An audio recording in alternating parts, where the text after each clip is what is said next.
Hello, good morning, good evening, everyone. Thanks for joining today. And Mega ma'am, you have asked. Can you tell me the question? Question number 8. What is the question actually? I have answered today's question. There is no confusion today in the week 12.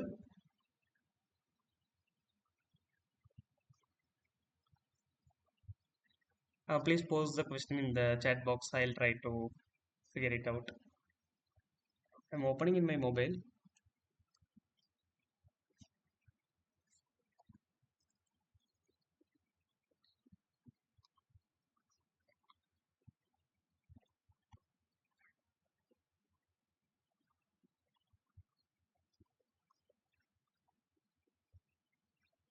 Which one of the following parameter is measured using the non-disposable? It's there in the Uh, it's there in the PPT, na? Like I'll teach you now. Later you will know, I guess. Let me teach today's lecture. After half an hour, you may come to know. It's there in the PPT. I already told this question, I guess, in the first lecture itself. Carbon can be only measured with the NDIR, but carbon dioxide or carbon monoxide, that you have to figure out. I'll teach you today. Yeah. Can we start today's session? Yeah, it's already 6:05. We'll continue. So, welcome for the week 12 session for NPTEL course air pollution. Yeah, carbon dioxide is correct. It's correct. Carbon dioxide is correct, ma'am. Yeah, thank you. So, I'm Saravanan and PhD scholar and Prime Minister Research Fellow of Department of Civil Engineering in NIT Trichy. And I'm taking this course, as a PMR of TA for the course Air Pollution and Control. And I have already taken two more courses in NPTEL. One is Integrated Solid Waste Management and other one is Plastic Waste Management. You can also go through the YouTube videos.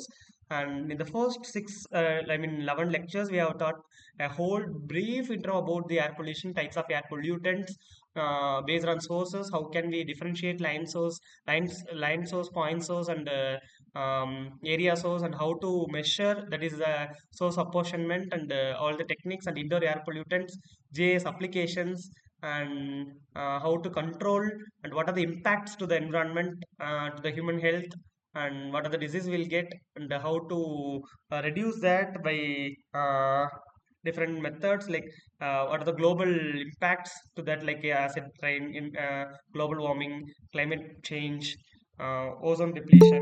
So this is ozone hole, that's what we have discussed. And in the last week we also discussed about law, like the rules and regulation, the global rules and regulations, and some treaties and conventions, or the protocols that is happened worldwide to control this type of air pollutant which are causing issues globally. Okay, so last week we have finished with the PM10 measurement, sampling procedures. So we are continuing that sampling procedures for PM2.5, SO2, NO2, and some handy air samplers. Okay, that procedures and all we are going to see today. All are based on CPCB guidelines, that is the Central Pollution Control Board guidelines. Okay, yeah. So first 1 hour session will be, I'm taking the same lecture material what Sarah has taught in the class, and other 1 week we are going to discuss about the old assignment problems. Okay, and don't forget to attend tomorrow's special session 6 to 8 for the January 2025 12 weeks assignment. Again we are going to revise. Okay, so that will help for your exams, and hope all you got your exam cities, and soon they will release the hall ticket for you. Please attend the exam if you have applied for that. And tomorrow will be a revision session. And whatever the doubts you have, you can come up with the doubts, and I can clear tomorrow. Whatever the time, if it goes above 8, also I can sit and clarify your doubts. Okay. And if you can't attend tomorrow, please post it in the Google groups. That also I am addressing every time. Okay. So tomorrow I will finish all the questions that is left out. Yeah. So I'll start today's lecture. So last week we have discussed the sampling and analysis procedure of PM10. So today we are going with the PM2.5. So let me enable the scrolling. Yeah. So what is PM2.5? What is PM? Particulate matter of size having less than 2.5 micrometer. Okay. What is PM10? That is having particle size less than 10 micrometer. That is aerodynamic diameter, we will say. Okay. So whatever the particle we are considering as a circle, and let me take the pen. So that particle dia, if it is greater than the aerodynamic diameter, if it is greater than 10, then it is called less than 10, then it is called PM10. Or if it is less than 2.5, then it is called PM2.5. Why we have to address only these two sizes is very important thing, because 10, if you see, less than 10 can enter into your nozzle, because see 5 to 8, 5 to 9 can be entering into your nozzle. So that will have human health effect. And same if you think about 2.5, that can enter into your secondary bronchi level. So think about how much respiratory disease it may cause. So that's the problem. We have to think about PM10 and PM2.5. Our filtration, lungs filtration capacity is that much only. Alveoli can filter up to 0.4, but still it can enter into your bronchi. So that's the problem with the PM2.5. So how to measure that? There is a full guidelines given in the Central Pollution Control Board for the measurement of air pollutants. Volume 1 you can see. So I can also download this book and upload in the reading materials. You can also check there. And so PM10 also based on gravimetry method, and 2.5 is also based on gravimetry method. What is gravimetric method? We have to weight this based on the weight. Okay, so before reading, you have to take the measurement of the filter paper, and after taking the sample you have to measure the weight of the filter paper. What is the increase in the filter paper weight? That will give you the amount of particulate matter, that is the PM10. That's what we have discussed last week. So how much amount, that is in milligram or microgram per meter cube of gas collected. How to measure the volume of air, how much air that is gone in? We know the velocity, we know the time of collection, 1 hour, 2 hour collection. So if you know velocity is meter per second, time is second, we know the flow rate, sorry, q, and time you know the second. Then if you multiply q and t, then you will get the meter cube, that is the volume you will get. So how much mass per volume will you give you the particulate matter quantity, the concentration of pm. Okay, same we are going to do for PM 2.5, but earlier we have a setup to filter out particle greater than 10 by a cyclone. Then whatever the particle less than 10 is coming into the filter paper. Same we are doing here in PM 2.5 also. Okay, every pollutant have a national ambient air quality standards, NOx standards, right? Last time we had seen 160, here 40, 60. That's the, sorry, 180, here 40 and 60 is the standard. Industrial, residential and rural is one area, and ecological sensitive area is another area. So annual and 24 hours average weight also they have given. So if you are taking an annual average of PM 2.5, that should be less than 40 in your area. And if you are taking 24 hours reading, it should be always less than 60. If it is exceeding this standard, then your area is called as polluted. Got it?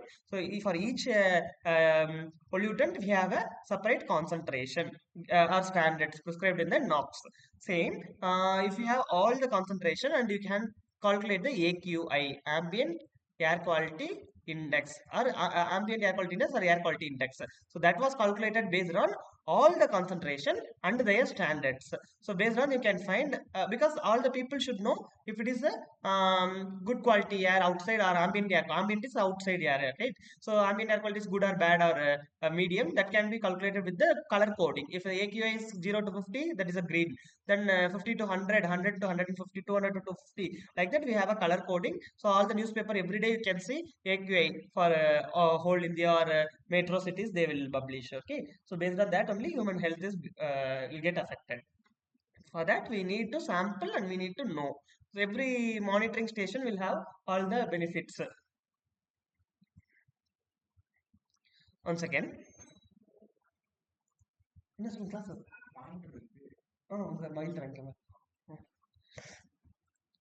so, sorry for the inconvenience. Like, so what's the principle here? As I mentioned, we have to draw the air. Air should be collected inside the chamber, that will be flowing in a constant flow rate of 16.7 liters per minute or 0.016 meter cube per minute. That's specifically designed with the inertial particle separator, that will first separate greater than 10. Then it will come through other system that will also filter 10 to 2.5. Then after less than 2.5 alone will go into the filter paper, and it will get attached to the filter paper, and other remaining air will come out. You got it? So this is the procedure of collection. So that is the inertial particle separator that will separate as same as PM10. It will separate all the particle greater than 10, and another specially designed inertial particle separator that will filter 10 to 2.5. then less than 2.5 will enter here, that will stick to the filter paper and the remaining air will go out. So you can also connect some of the impinges to get NO2 and SO2 concentration if you want. Connected series connected impinges. Okay, so here you can see the PM fine particulate matter sampler. The PM 2.10 is like a high volume sampler. This is fine particulate sampler. So here you can see there is a Venturi kind of apparatus that will filter PM10. I mean greater than 10 particles.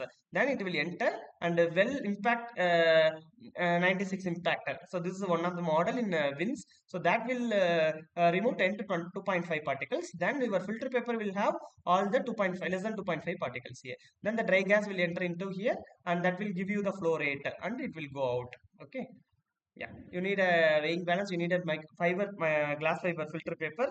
There you need a square filter paper, right? For PM10. Here you need a circular 47 filter paper because it's too small to fit here. It's a circular disc. Okay, that is a PTFE filter paper. What is PTFE filter paper? You can see here polytetra fluoroethylene filter paper. So that will not absorb moisture and that will have a huge resistance to this tear and wear and tear. So that's why we are using this type of polytetrafluoroethylene PTFE filter papers. Okay, yeah. And then it's a Wattman also you can buy. Wattman are equivalent to micrometer pore size of filter paper. So that will be collected here. Yeah. Then filter paper inspection and conditioning, that should be always you have to inspect the filter paper. If there is any hole that should need to be rejected and deformity if anything is found that need to be rejected. Okay, then filter paper should need to be conditioned because it should not absorb any moisture. That will also add on to your weight after and before and after measurement. So there should not be any moisture in the filter paper. So that need to be constant kept before analysis. Before sampling you have to keep 24 hours in a constant humidity chamber with the constant temperature maintenance of 25 degree and humidity of 45 plus or minus 5%. Then after sampling also you have to keep the same conditioning procedure. Yeah. Then weigh the filter paper before and after, that will be your weight of 2.5 into 10 power 3, that to convert milligram into microgram, that you will get the mass of less than 2.5 particles. Then if you want the concentration, mass by volume you can find by, you can directly in this particular matter you can get this direct meter cube reading, or if it is giving meter cube per second then multiply with the time of sampling. And quality control is required in all the sampling procedures, like quality control is assured, preventive maintenance of equipment, calibration of equipment, analysis of field blanks and lab blanks. Okay, so this is a proper flow chart. Check the filter paper, mark identification number on the filter paper, because every place will have a separate filter papers, right? Or just place it in a cover and mark in the cover. That is also very important. Proper labeling is very important, because if we are collecting water sample from different points in a river, 1 point, 2 point, 3 point, that also properly labeled. And what is one? It is near this place, above this place, below this place, at what depth, and what condition while it was sampled, what's the temperature of the water, what's the humidity, air, solar radiation, everything need to be marked. Like that, if you are taking any PM 2.5 reading or any but air sample reading, you have to know the meteorology also. What's the solar radiation today, what's the temperature today, is there any rain happened? Because if any rain happened the day before you sample, then all the particular matter have settled already in the ground, so you will get a clear air. So if it is there is no rain for last 2 months, then the air will be more polluted. That's why we have to take an annual reading every at least 250 days. Then you have to take an average that will give you a proper value. Okay, instead of 24 hours reading. If it is a 24 hours reading, then it should be having proper condition. Before 2 days there should be no rain, after 2 days there should be no rain. Then that kind of proper metrology you have to find. Then run the sample for 8 hours, record the flow rate on hourly basis. That's what, then only you will get the continuous readings, right? Remove the filter paper from the sampler, record the total time of sampling and average flow rate. Final reading you have to take, calculate the concentration. So you can find the videos of SAS laboratory in YouTube videos, or you can search in Swayam portal also. The same whatever I have explained, they have explained with the meter. Okay, that is a vacuum pump, and he have opened this and they have shown. So this is the filter paper setup. If you open this and the special type of inertial meter what I have shown. Okay, yeah.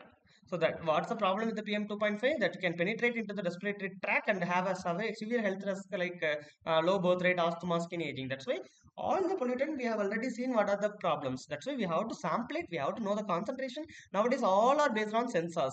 So you can easily get the ambient air quality. In Chennai also, if you go in front of Tamil Nadu Pollution Control Board building, you will have a big display board. Many metro cities they are having. In Trichy also we are having on a display board. It will show time to time what is the CO2, what is the SO2, and what is the PM concentration in the ambient air. So that are all need to be properly taken care. Okay, yeah. So next, how to measure the SO2 and NO2 concentration. Earlier we had seen PM10 and PM2.5. Now we are going to see about SO2 and NO2. So these are all gaseous air pollutants. First is solid air pollutant or particulate pollutants that can be easily measured by gravity or sorry gravimetric. But these are all gases. How to measure the gases pollutant? So we need to have a absorption principle. We have to follow the absorption principle. So SO2 need to be absorbed in a specific liquid that can easily absorb the SO2. Same NO2 have a specific liquid to get absorbed. Absorbed. Liquid means absorption. Solid means absorption, right? That we had seen in the pollutant control devices. Same, we are following here absorption. So you have a specific liquid for SO2 and specific liquid for NO2 respectively to absorb. Then you can calculate by spectrometric, because after absorption you can change the color of the liquid and that can be measured spectrophotometric. Spectrometer you all know in your laboratory you may seen that will pass the light and whatever the sample blank sample you are having and your sample with the colored sample you are having, the color difference will be based on the spectrometer reading at a specific wavelength. It is 500 or 540 nanometer. What is the absorption it is having, what is the absorption this is having. So that difference will give you how much concentration of how much color, that is directly proportional to how much concentration of SO2. You got it. So you have known standards of 1 milligram or 1 microgram, 2 microgram, 20 microgram, 30 microgram per meter cube of SO2 you have already absorbed and you have the standards. The same you can compare with your samples. Okay. So that SO2 procedure is called improved Western geek method. NO2 is called modified Jacob method. Okay, Western geek method. Just remember the names. These are very important. SO2 is based on improved Western geek method. PM 2.5 and 10 are based on gravimetric method. Okay, so sulfur dioxide, it's a colorless gas which have a burnt nasty smell. And once you burn the coal, oil, metal containing ores, then you will get the, because all the metals are having sulfur. So that may release with along with the oxygen, it will be oxidized and SO2 will be released. Right? Naturally, it will be emitted from volcanoes and hot springs also. So there is a standards in the NOx. Similarly, 50 and 20 in ecologically sensitive areas, it should be less than 20. That's what the standard prescribes, because SO2 is very harmful. 24-hour sample, if you take 80, because it may vary periodically. That's why 80 is given as a range, bigger value. But annually, it should be 50 and 20. What's the principle? It should be absorbed on a solution. What's the solution? Potassium tetrachloromercurate, TCM. Potassium tetrachloromercurate, potassium TCM we can say. So that can absorb the SO2. The dichlorosulfitomercurate is the complex that will form. Okay, so it will not oxidize. Once the SO2 is released, that will get once the SO is released, that will be easily oxidized. But once it's absorbed with the 3CM, the oxidation will be resisted. Then you can take to the lab anytime and you can sample it. So that will resist for some time. That complex is stable. It will not move the sulfur out.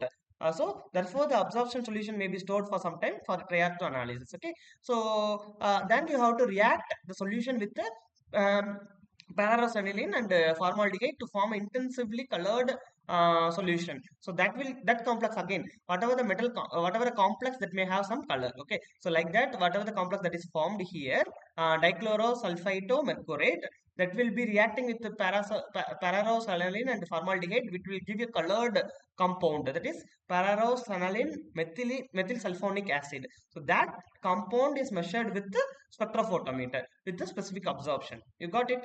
Then you have to have an analytical balance, all this acids and all these chemicals to be in hand. Then 30 ml of absorbing solution. What is absorbing solution here?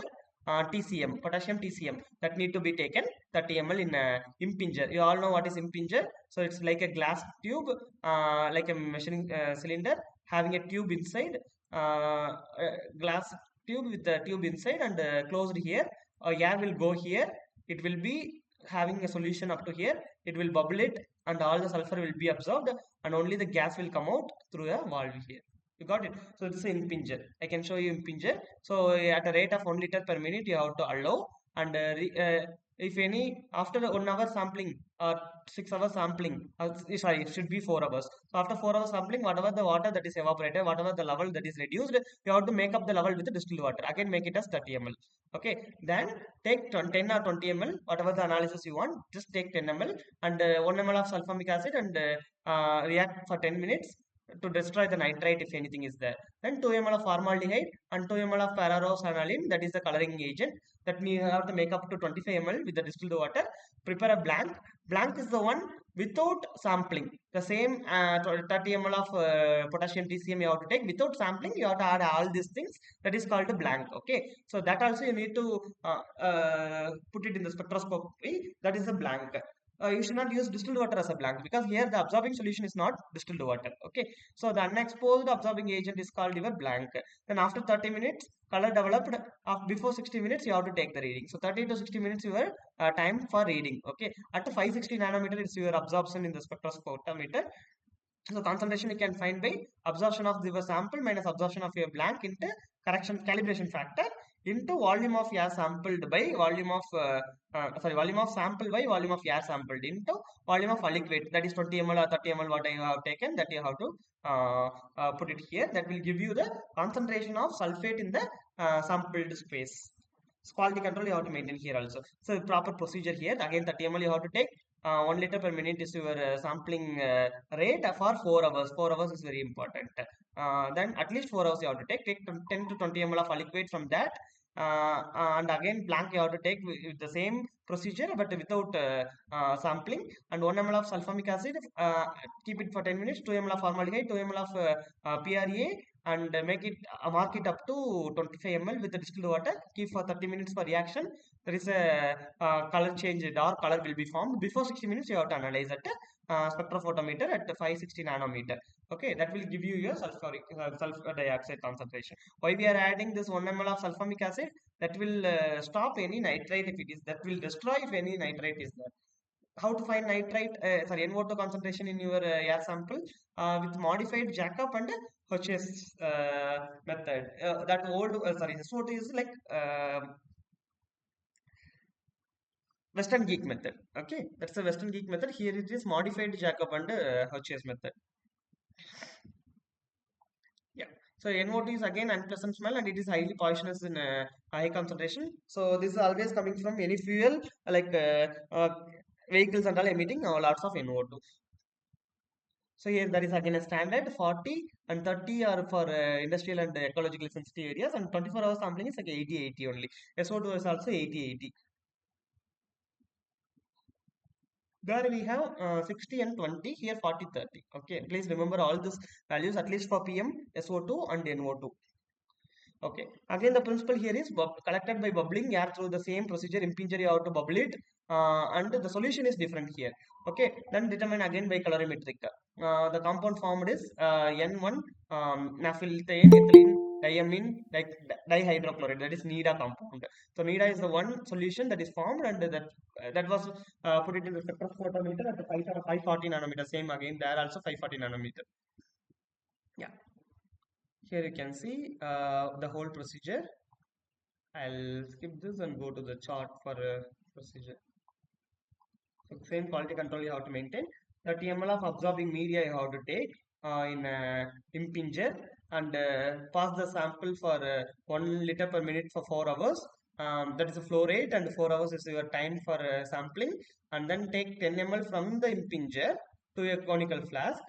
Okay, and then add 10 ml of unexposed. Again, another conical flask will have the same solution without sampling. 1 ml of hydrogen peroxide need to be added. 10 ml of sulfanylamine and 1.4 ml of NIDA. NIDA is your complex. Okay, complex forming agent. Make up to 50 ml. With the 20 ml, after adding all this, make up to 50 ml and keep it for 10 minutes for the reaction. you will get a color change. Set the spectrometer with 0 with the distilled water, and take for blank and also for your sample at 540 nanometer absorption, and the calculation will be based on this formula. You can see the absorption of the sample, absorption of the blank into correction factor, sorry, calibration factor, and there is a sampling efficiency. 0.82 will be your sampling efficiency in NO2 concentration measurement. Okay. So this video also you can see in the YouTube. So what I have explained, that's the same here. So you can see the series of impinges here. So the impinges are connected with the PM, the high volume sampler. Hello, is there any question? Okay. So can you identify what is this? This is a high volume sampler. High volume sampler is used to measure PM10. So after measuring PM10, whatever the gas coming out, that is connected to the impinger chamber. So this chamber is having lots of impingers in series. So that will go, that outlet air after collecting 10 micrometer particles, less than 10 micrometer particle, that will go to this, and that will be collected in this impingers. Each tube is having different solutions. One is for SO2, one is for NO2. Like that, we can have a number of impinges on series, and that flow rate can be adjusted with the screw, and finally the air is letting it out. Okay, so this is a setup for measurement of SO2 and NO2. So finally, we are going with the stack emission monitoring. You all know what is stack or chimney. So that is a structure used to emit the air pollutants at high altitude without affecting the ground level population. So that will not create any health issue to the population at the ground level. So that's why we are that will dispose at the high altitude without that will not come into ground. That will not deposit on the ground level. Okay, that's why we are having high altitude chimneys. So the design height is based on how much concentration of the pollutant. So SO2 and PM plays a major role in designing the height of the chimney or stack. Okay, so we have to monitor what is the concentration of SO2, PM and NO2 at the stack level. So stack emission. So we have a port here. Every stack, if you see, there is a port on all the sides of the diameter.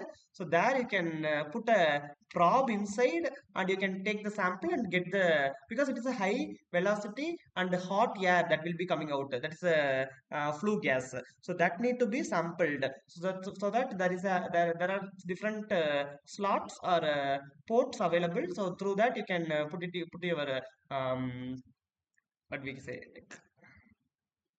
sensors or probes inside, and you can measure the sample. Okay, so here another one important is isokinetic sampling. So that and all we are going to see in this lecture. Okay.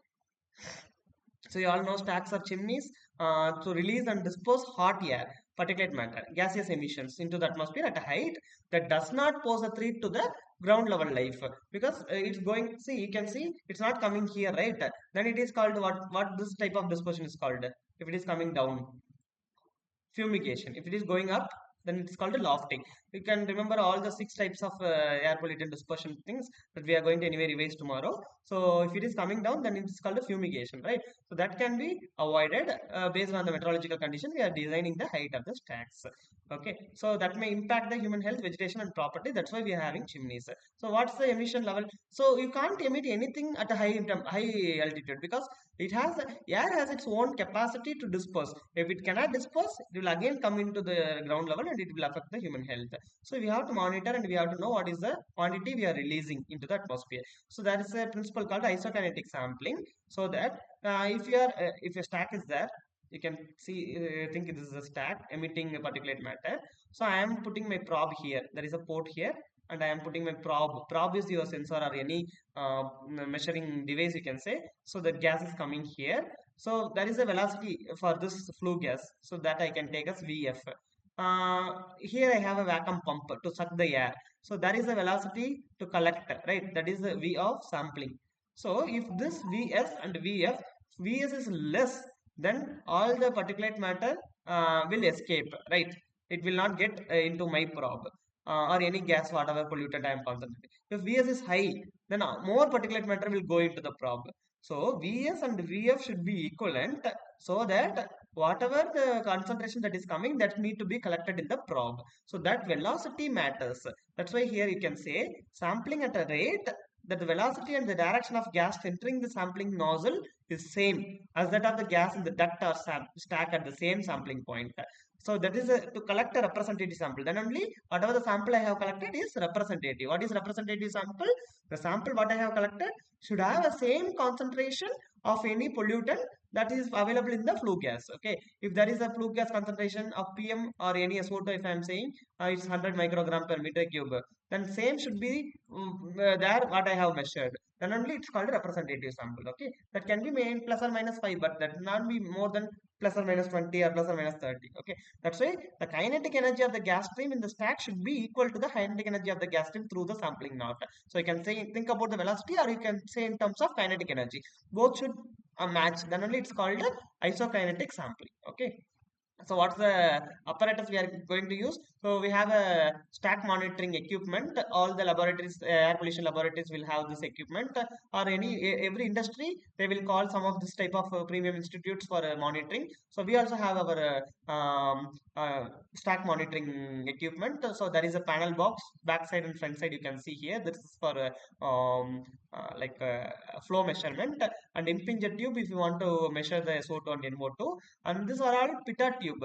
One is pitot tube, one is thermocouple, one is our probe. So what is the pitot tube? Use of pitot tube? Pitot tube will measure the velocity of the flow. Thermocouple will measure the temperature of the flue gas. Then your probe will give you whatever the particulate matter sampling as SM, SPM, or that is a suspended particulate matter sampling probe. Okay, that's a vacuum pump. Vacuum pump will be connected to here.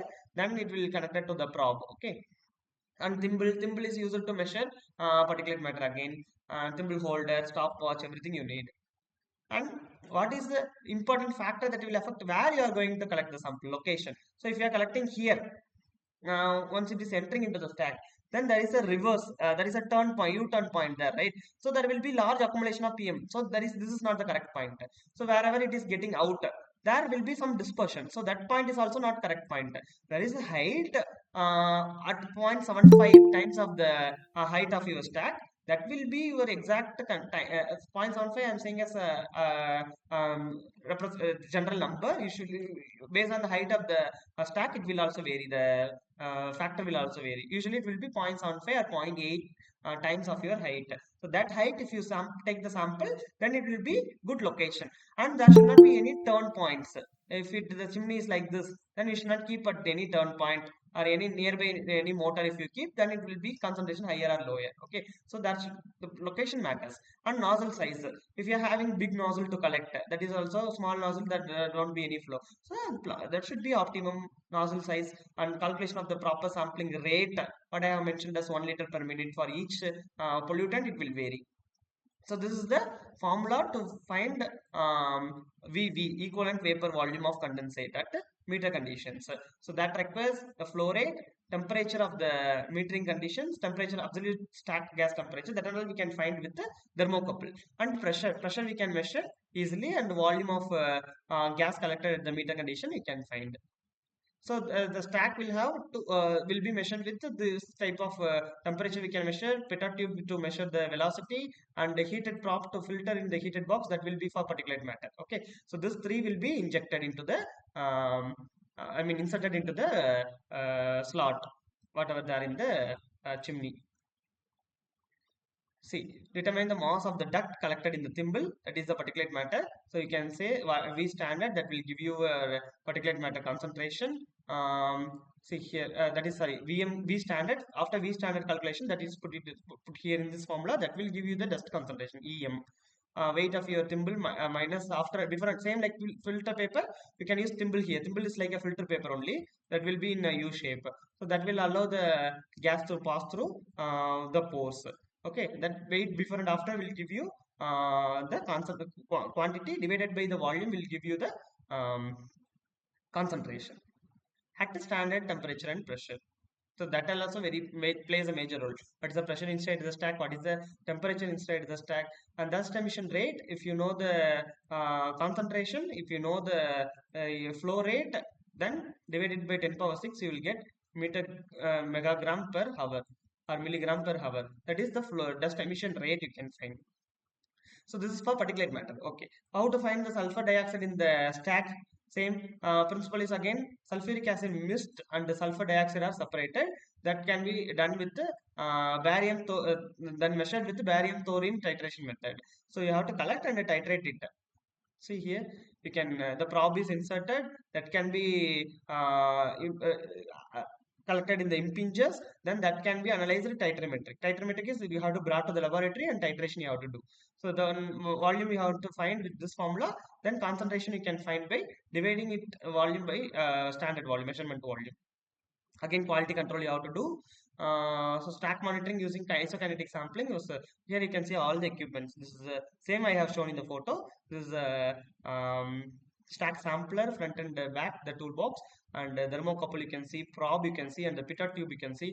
Pitot tube will have like a valve here and a valve here, like that it will come, and this opening, and there is a opening here as well. And whenever this is inserted into the stack, there is an opening here, so it's inserted. Whatever the flue gas coming, it will enter through this, and also it will enter through this. So the difference in the pressure or the velocity, the difference in the pressure or velocity will give you the constant velocity or the velocity of the flue gas. Based on this difference, you can find the velocity of the flue gas. Okay, so that is a two 180-degree valves for collection of. That's the principle of Pitot tube. Yeah. Again, we are going to do check what are the monitoring technique for indoor air quality. So for indoor air quality assessment, we have a multi-gas monitor, simple meter like our mobile phone. There are a lot of simple meters are available to measure the indoor air quality. What are the major pollutants in the indoors, like volatile organic compounds? Again, particulate matter plays a major role. SO2 and NO2 also you can think, and carbon dioxide and carbon monoxide again plays a major role. So these are all can be measured with a single small handheld equipment, that is multi-gas monitor system. We are also having a flue gas monitoring or multi-gas monitoring indoor air quality monitors, or we are having like a small meter, handheld meter that will display all your values instead of all this, but that will have less precision. But whatever the high volume sampler and the fine particular sampler, that will have high precision. Okay. But for indoors, you can use this type of small handheld equipments. So you all know indoor air quality, 90% of our lives are spent indoors. So we have to think about this. So we have to give more of our interest towards the indoor air quality, because that affects most of the people, and lots of deaths are also happening that we have discussed in the 10th week. And within the buildings and the sections, it relates to the health and comfort of the building occupants. Also, it can be defined as the depiction of the concentration of pollutant and thermal condition that may negatively affect the health, comfort, and performance of the building occupants. So that's why we have to monitor the indoor air quality. We have a multi-gas monitor. You can see this is a probe that can be kept anywhere, that will suck the air and it will measure all these concentrations: TVOC, carbon dioxide, carbon monoxide, ozone, temperature, relative humidity. That all can be measured. See, temperature.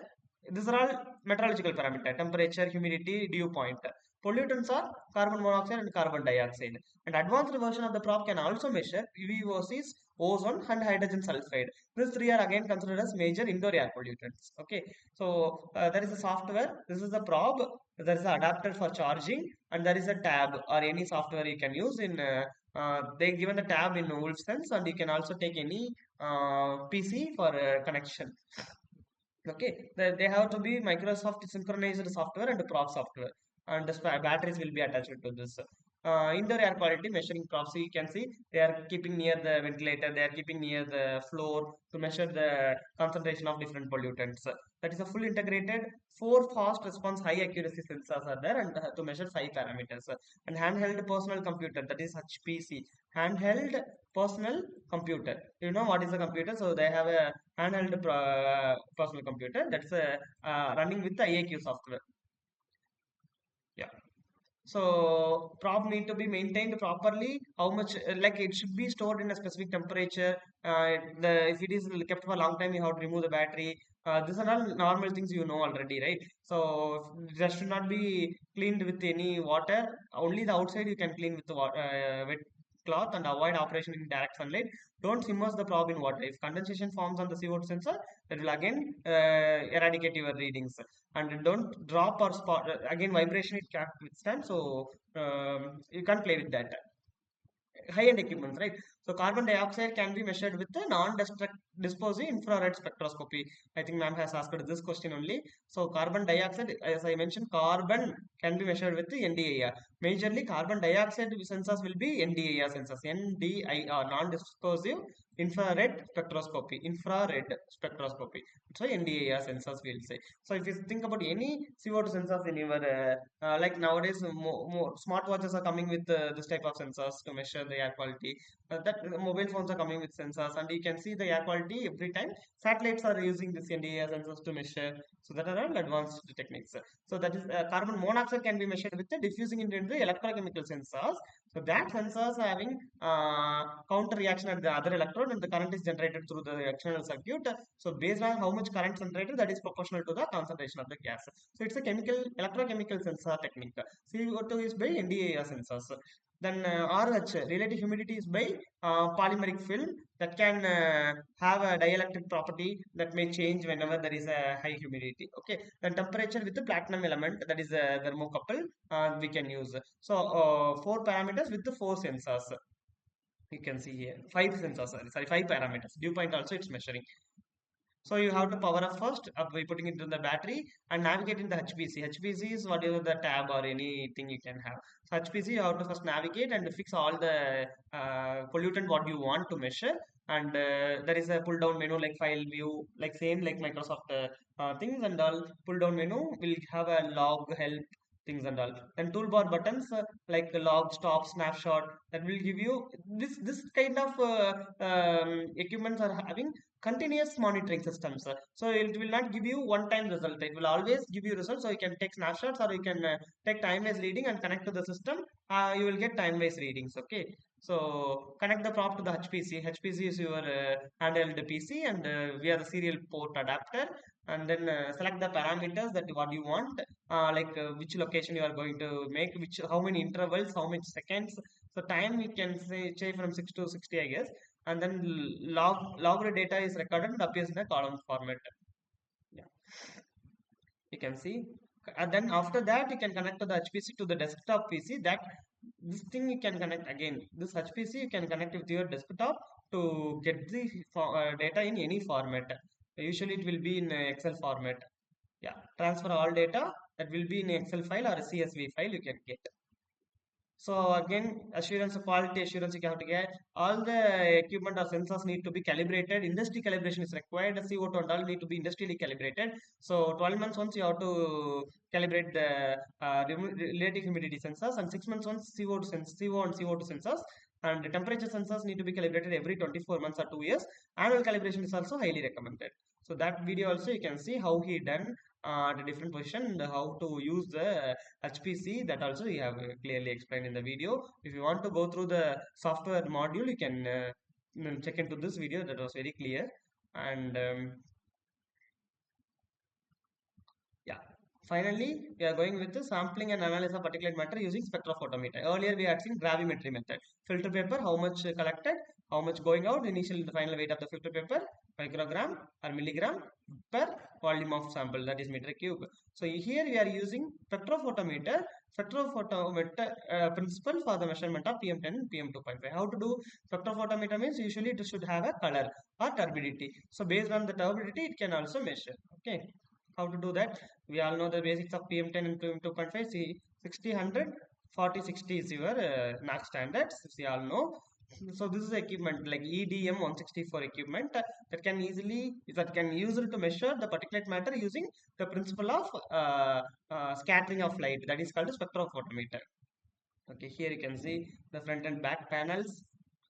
The principle is light scattering. So whatever the sample having a particulate matter, then you all know whenever the liquid is having or any fluid, because air is one of the fluid. So if any fluid is having solid particles disposed in it, so whenever the light is passed through the fluid, due to scattering of the particles, the light will get scattered and that will be reflected. Only whatever the coming out in this concentration and this intensity will not match. So the difference in the intensity will give you how much particles are have in the fluid.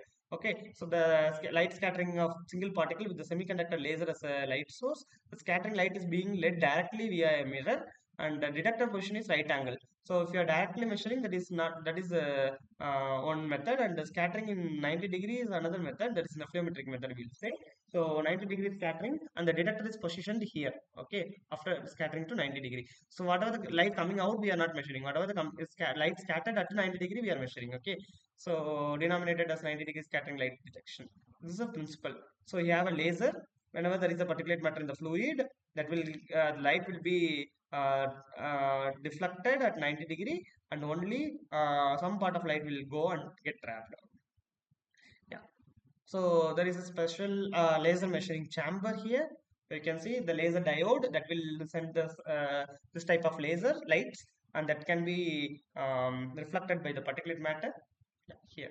So you can see a O-ring or a PTFE filter changing that can be done inside the equipment. So you have to take out and swab and then put a small O-ring and connect it with the spectrophotometer.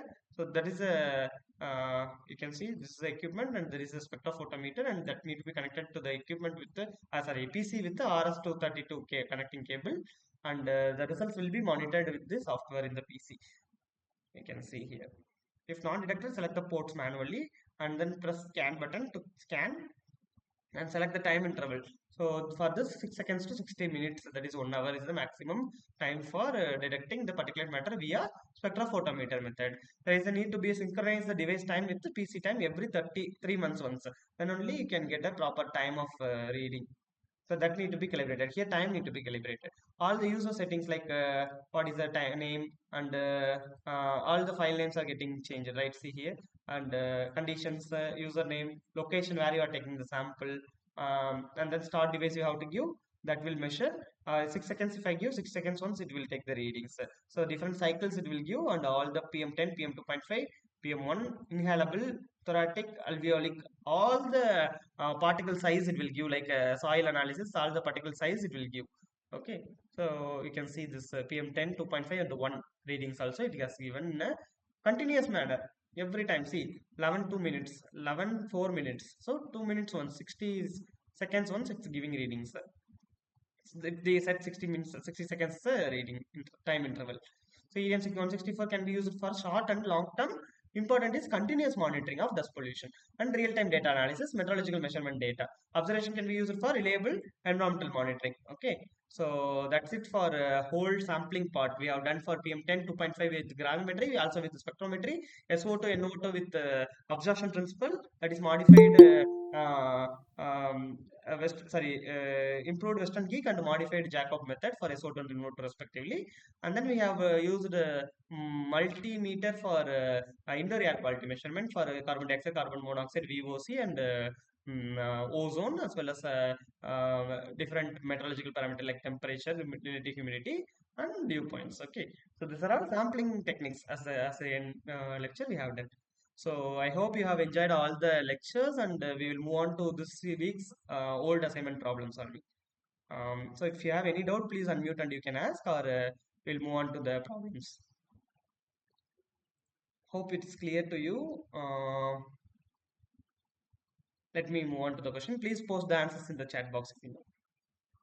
So here the question is, for which of the following pollutant a polytetrafluoroethylene PTFE filter paper is used in the sampling and analysis by gravimetric method? PTFE filter paper. No, no, no, Mega ma'am, please check. No. Filter paper will be used only in two. One is PM10, one is PM2.5. PM10 we have used Whatman filter paper, square paper.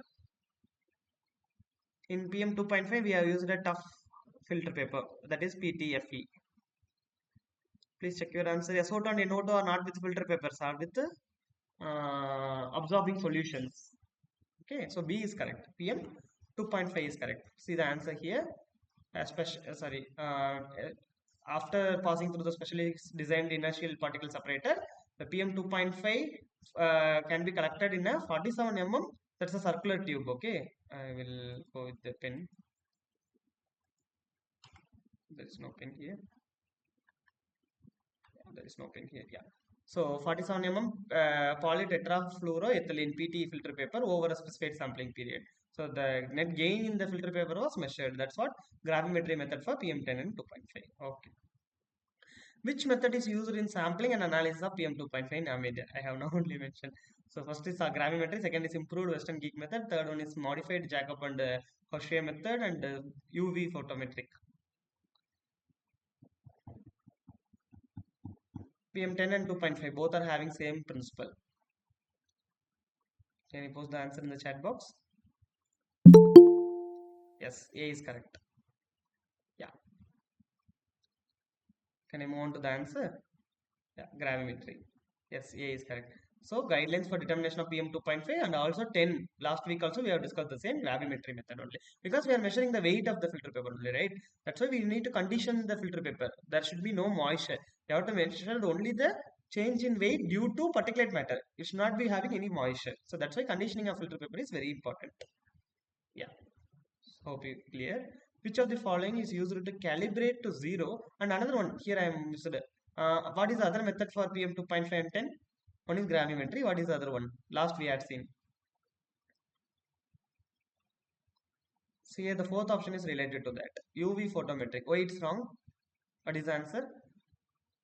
It's a visible light only, right? So spectrophotometer. It's not UV spectrophotometer, only spectrophotometer. What we are using is. Okay. So we here third question. Which of the following is used to calibrate to 0 of the spectrophotometer during sampling and analysis of SO2 and NO2? So SO2 and NO2 we are absorbing in a solution and we have a blank. Both need to be put it into the spectrophotometer. So what we are using as a blank? Distilled water or what? A liquid, reagent blank, absorbing media, distilled water. Please look into it properly. We have absorbing media after sampling, and same absorbing media without sampling we are taking as blank, right? So the answer is okay. Again I got confused. They are asking to calibrate to 0. Spectrometer need to be calibrated to 0 with the distilled water. I'm sorry, blank is absorbing media. Got it? So I got confused. Please don't get confused in this like this in exam. So blank is always your absorbing media, but spectrometer need to be make it as 0 with the distilled water only. That is the instrument calibration procedure. Yeah, answer is distilled water. So set 0 of spectrometer with the distilled water. That is very important. Yeah, please note it. If they are asking what is your blank solution, then go with the absorbing solution without sampling. Okay. So fourth question, NAAC standards. So please remember the NAAC standards for at least PM10 2.5 SO2 and NO2. Okay, that is very important for your future also. So please remember that. That is 1 year, annual, and 24 hours for both the areas, industrial, residential, and as well as eco-sensitive areas. Okay, here they are asking as per the NAAC standards, permissible value of annual concentration of SO2 in ecologically sensitive area. So the second column, first row, what is the value for SO2 notified by the central government? So this NAAC standards I have already uploaded in the reading material. You can also check as a whole one page. So answer is 20. Here you can see 50, 20, 80, 80. So 20 is for ecologically sensitive areas. I mentioned ecologically sensitive area SO2 should be very low. So that's why they given 20 as a major, because it's having higher human health impact. So based on impact only they have come up with this standards and how much the industry is emitting. So if the NAAC standards mention this range, all the industries should follow. They have to treat their gas even more. Earlier it was 30, now it was revised to 20. So still they have to remove 10 more microgram per meter cube. All the values are in microgram per meter cube. Please remember the unit. Yeah. So the fifth question, that's the definition I am reading. What is this called? Sampling at such a rate that the velocity and the direction of gas entering the sampling nozzle is same as that of the gas in the duct or the stack at the same sampling point is known as. So we have to take a sample so that the velocity of the flue gas and also the velocity of the sample what you are taking should match. Then only we'll get the representative sample at your probe, right? So what this principle is called? Isokinetic sampling. Isokinetic sampling. Why it's called kinetic? Because velocity, in terms of velocity also we can define, or in terms of Kinetic energy also we can define. So the kinetic energy of the flue gas should match with the kinetic energy of your the sample what you are taking with your probe, right? So that's why it's called isokinetic sampling. So the answer is isokinetic. So if you hear the principle of sampling methods is isokinetic sampling, that should have a representative sample. And velocity also is the direction of the gas entering the sample. So if you are sampling with a U-turn, then also it will affect your concentration. Okay. So the sixth question: to ensure a representative sample, which energy of the gas stream in the stack should be equal to the energy of the gas stream through the sampling nozzle? Again, I have already mentioned. So related to isokinetic only. Thermal energy, kinetic energy, potential energy, electrical energy. What is the answer?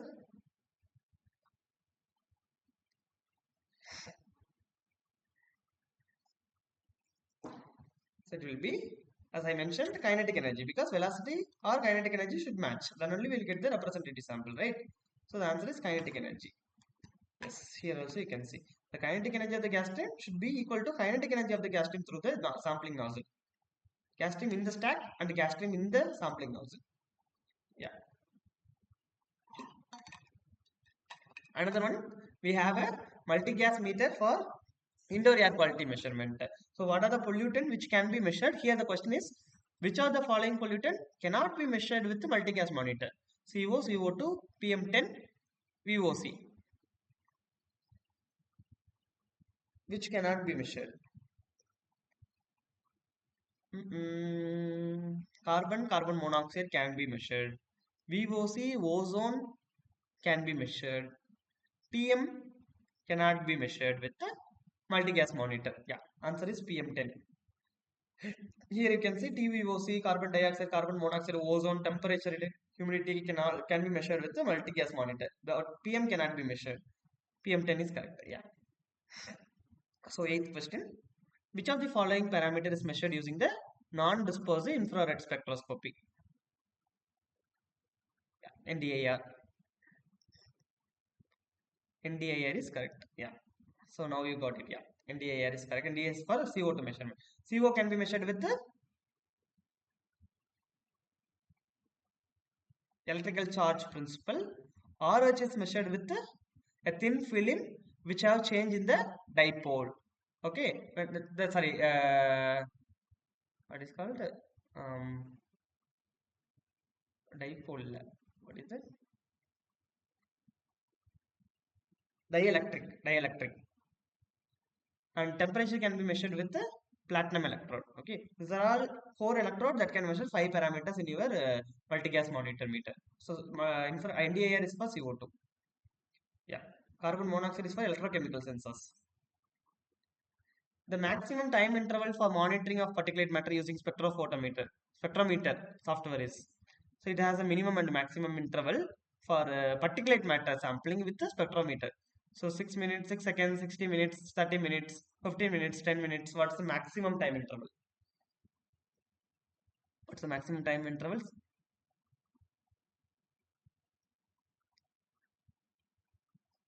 The answer is A, 60 minutes. So you can see minimum is 6 seconds. You can tick in the spectrometer, or 1 hour. That is 60 minutes. You can say 60 minutes, not 60 seconds. Okay. So answer is 60 minutes for particulate matter sampling with the spectrometer, not with the gravimetry. Yeah. The last question. The principle of method involved in the measurement of particulate matter in a spectrometer is scattering of light, gravimetric, chemical method, and UV photometric. So gravimetric is also one of the principle for particulate matter measurement, but not with the spectrometer. So spectrometer, what is the principle? Spectrometer, the principle is, yeah, scattering of light. That is correct. So here you can see the principle is the light is passed. That is a laser light. That is a laser chamber. So that beam is passing through the particulate matter in the fluid, that will get reflected, and only the some part of light will go out, and whatever deflected at 90 degree was measured with the detector positioned at a right angle to the incident light laser beam, that will detect, and whatever the scattering, that is proportional to particulate matter, concentration of particulate matter.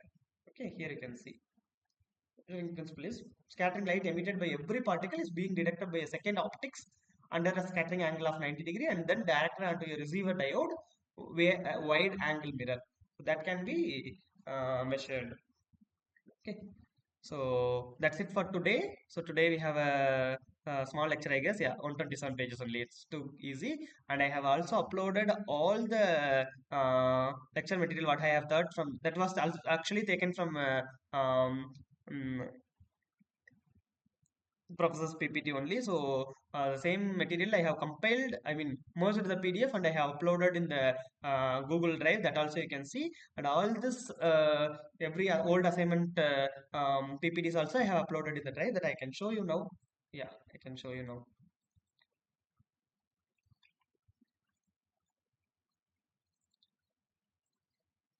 Hope my screen is visible. Yeah.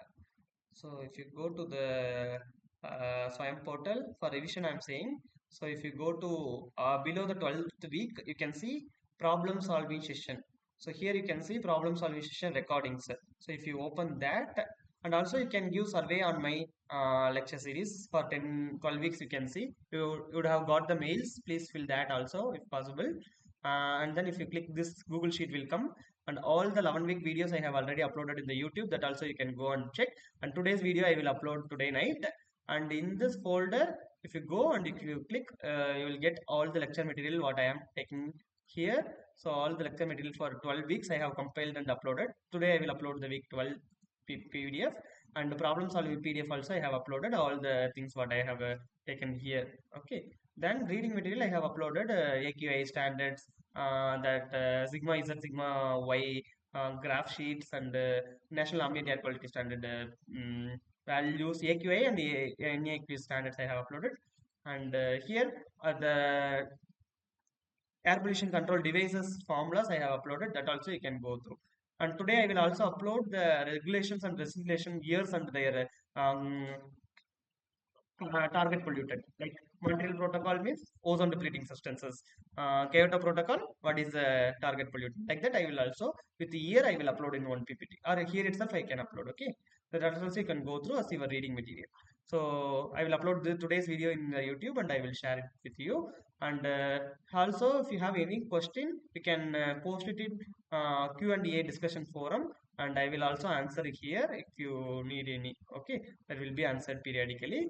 And tomorrow we have the same 6 to 8 special session to revise all our 12 weeks, this 12 weeks assignment. What I have thought as of now is old assignments. So we are going to see, because our answers are already out, so we can also recall 0 to 12 week assignments. Okay, so that will be your revision session, and if you have any doubt, you can come with your doubts tomorrow. That also we can clarify. Okay, thanks so much for joining this 12th week session. And if you don't have any doubt, you can leave the meet. Thank you so much for joining. If you have any doubt, please unmute and you can ask. We have 1 hour more time. You can answer the questions. And please prepare for your exam. I think the date of examination is about the course. If you go, yeah, exam date is 27th April. That is next Sunday. Coming Sunday to next Sunday, we are having an examination. We will get your hall ticket soon. So go and attend the exam. If you have credit transfer, please go with that. Hope you enjoyed my session, and thank you so much for joining. And related to um, the wrong questions in the assignments, that also we can discuss tomorrow. That if possible, I will write to NPTEL team to correct the questions if there is any mistake. I think only in third week we have some mistake. That also we can rectify. Yeah. Hope you have no more doubts. If you have any more, you can put it in the chat box, or you can leave them in. Thank you so much. Or you can unmute and you can ask if you want. I'll be in the meet for next 5 minutes.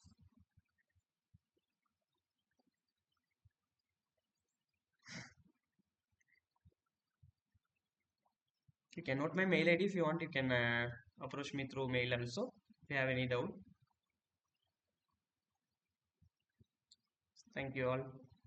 If possible, I'll get an extra session and I can talk about my research works also. You can follow my research work in my LinkedIn page, Saravanan Guruswamy. Also, you can follow. Also, you can follow my ResearchGate or Google Scholar profile for my publications. I'm working on solid waste management, landfill mining as a core topic. I'm working on conversion of landfill mine. Here also in the background, you can see that is the landfill mining site. what I am working on in Trichy, Arimangalam dump site. I am converting waste into construction materials. Yeah, that's my research work. I am going to submit my thesis soon, and so my publication, lots of publications are already out. That else you can check. So numerical type question will be there in exam. I think it may be there. I am also attending the exam. I think sir only we can take the question and he only knows. Some numericals will be there related to control devices that you can see the formulas. If you can't able to mock up all the formulas, I think sir may give some formulas also if it is hectic. So no issue, don't worry. Just remember the concept. Yeah, if it is there, the scientific calculator will be provided by the TCS zone. That also will be there in your hall ticket itself. So no issue. I don't think more, one or two questions may come numerical type. Mostly it will be multiple choice question. Some may be numerical. That also be prepared because all will cannot be 1 mark, right? Some may be 2 marks also. 2 mark in the sense you have to solve and you can put the answer as a numerical value. This is possible. Maybe five questions, maybe 2 marks. I don't know. May come. Yeah.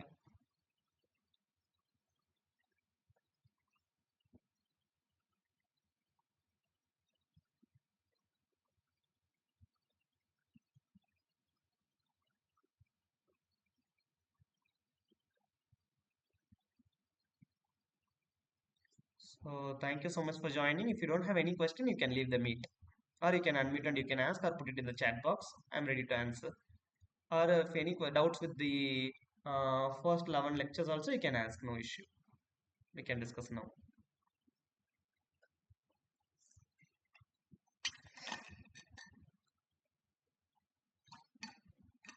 Hope you are clear with the formulas and the control devices problems. If you have any doubt in problem also, you can come up with that problem. I can solve tomorrow after the session. Tomorrow will be only the problem solving. Okay, 2 hours we are going to see the 12 weeks 10 questions, 120 questions we are going to discuss. The revision session. Yeah. Thank you. So hope you don't have any question. I can end the meet. Thank you all.